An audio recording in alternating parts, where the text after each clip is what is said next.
And talking about learning and sort of on this steep learning curve, when you get to the Taking It to the Streets album, was that almost, would you say, a reaction to what had happened previously, or was this a new direction that you felt was a natural progression for FM? To be perfectly honest with you, Gary, we were a bit confused at that time. I mean, my brother quit the band after the Tough It Out tour. Someone I've worked with all my life. We've only ever done music. We were signed at 17 and moved to London, signed to Chrysalis. So somebody that was a big part and the main writing partner in the band.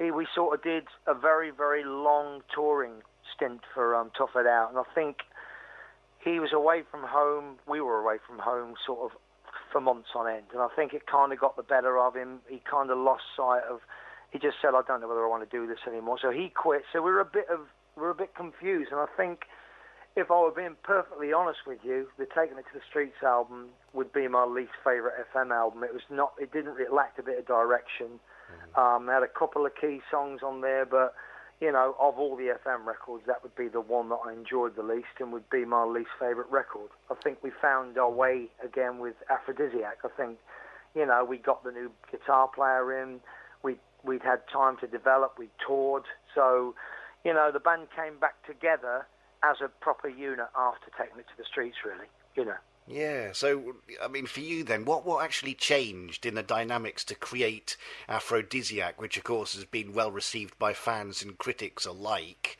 I mean, what was the significant point then for the focus or the refocus of the band? Well, we were a band again. We had a new guitar player. We kind of had a set idea on direction. We did a new record deal. We did a new publishing deal. So the band all of a sudden became a living, breathing thing again. We were on the up rather than wondering what we were going to do because one of the key members had quit the band. You know, right, so... and we very much were a writing unit again. We couldn't put all the songs on the record. There were songs coming from everywhere. Everybody was inspired to write again.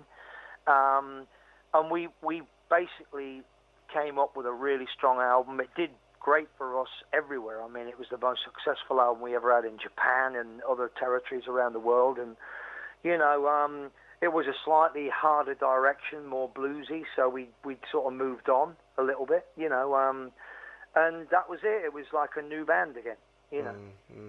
So going from that to sort of Dead Man's Shoes, which followed it, yeah, intriguing stuff going on there. What was the vibe like, you know, amongst you guys with Dead Man's Shoes? Was it the lack of kind of huge commercial success that was kind of weighing on your shoulders? I mean, the title, was it like a subconscious thing? Were you feeling like at this point that, you know?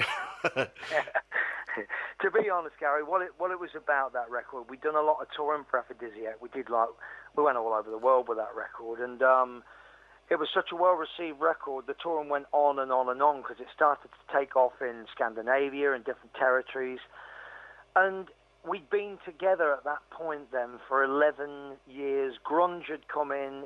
You couldn't get our records played on the radio. It was kind of like we could tour because we had a great, loyal following anywhere. And we could do well at venues, but we were kind of on a flat line. We couldn't go up, and we weren't going down, but we couldn't go anywhere at that time. So after sort of all those records and sort of 11 years of being together touring, we decided it was a good time to stop. We didn't split up because we didn't get on. And Dead Man's Shoes was probably an album made at the time when we knew that it may be time to stop. Do you know what I mean?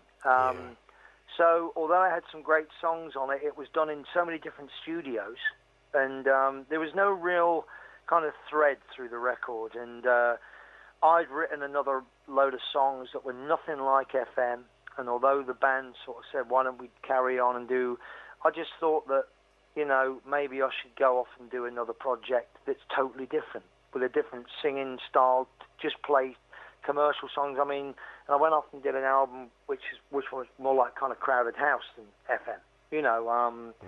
So everybody was kind of in the frame of mind that, you know, we can carry on and we can make a living and we can do it, but we're not going to go forward at this time because our music there's no outlet for it, you know. Right. So it was time to stop at that point. Lots of bands didn't stop, but we thought it was the right time, and we all parted as friends, which is great, and carried on as friends through the period we weren't together.